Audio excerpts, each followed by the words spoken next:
First Chronicles 10 to 12. We clearly see the difference between Chronicles and Samuel and Kings here, as Chronicles is from God's viewpoint. Very little space is given to Saul, the people's choice, but a great deal of space is given to David, God's choice. We also see some clarity regarding Saul's death. Remember that the Amalekite had come to David and told him he killed Saul. David had him executed. Here, Saul's armor bearer reports that Saul killed himself, which is probably the case. But note verses 13 to 14.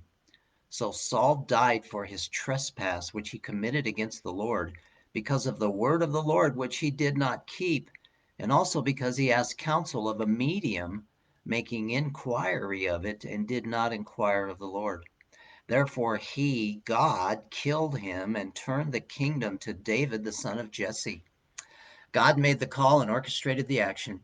He was in charge and still is and still makes the call for each one. Man, Lord, give us the faith to believe that today. Get your attention, doesn't it? David was made king and ultimately set up headquarters in Jerusalem. It took 7 years for the people to understand and accept that David was God's choice, and it was then that he became king over all of Israel. David's mighty men had joined him and were faithful to him even while he was being rejected. Here is a picture of Christ. Christ is typically rejected in our world today, but there are those who love him and are faithful to him, serving him in his power, no matter what the cost. These will end up reigning with him, even as those mighty men ended up reigning with David. 3 mighty men broke into the Philistine camp to get water for David. He refused to drink it. He walked as one of them, identified with them, even as Christ did for us. He is worthy of our devotion to him. He is worthy that we would live for him right here, right now. It could be costly, but he is so worth it. John 6:45 to 71, Jesus spoke that we need to eat his flesh and drink his blood to have eternal life. He said, he who eats my flesh and drinks my blood abides in me and I in him. He was saying, here's what I'm really talking about. You must live in me and allow me to live in you. This is about true fellowship and intimacy with him. Many of his disciples struggled with this teaching and grumbled. Jesus said, does this cause you to stumble? What if you see the Son of Man ascending to where he was before? In other words, what if you see it being confirmed that what I'm saying is true, that the Father sent me, that I am in perfect communion with him on this, that yes, I am God?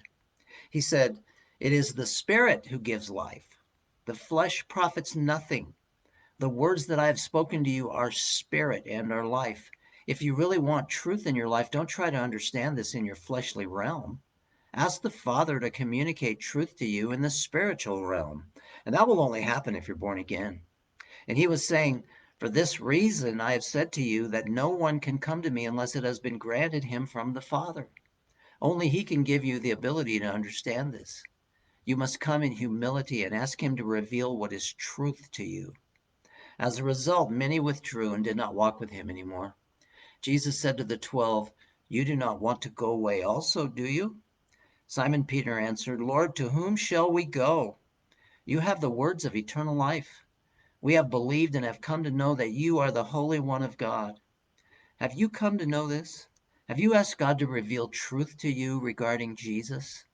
Do you know that there is no other place to go? No other person to go to? That Jesus Christ is the only answer for all of us?